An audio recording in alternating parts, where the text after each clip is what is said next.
ជំរាបសួរខ្ញុំបាទម៉ានិនជាប្រធានផ្នែកប្រតិបត្តិនិងគ្រប់គ្រងធនធានមនុស្សនៃអង្គការលើកកម្ពស់យុវជនហៅកាត់ថា TAPI នាពេលថ្មីៗខាងមុខនេះខ្ញុំបាទនឹងចូលរួមរត់អន្តរជាតិវគ្គពាក់កណ្ដាលម៉ារ៉ាតុង3លើកកម្ពស់ការអប់រំនៅកម្ពុជាសូមកុំភ្លេចចូលរួមជាមួយខ្ញុំ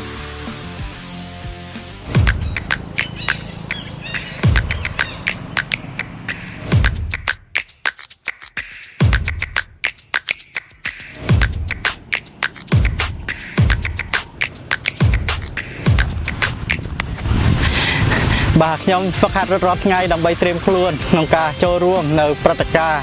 រត់ពាក់កណ្ដាលម៉ារ៉ាតុងដែលនឹងធ្វើឡើងនៅថ្ងៃទី7ខែធ្នូ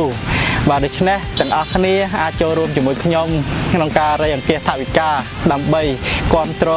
ក៏ដូចជាលើកកម្ពស់វិស័យអប់រំនៅក្នុងប្រទេសកម្ពុជាទាំងអស់គ្នាបាទសូមអរគុណ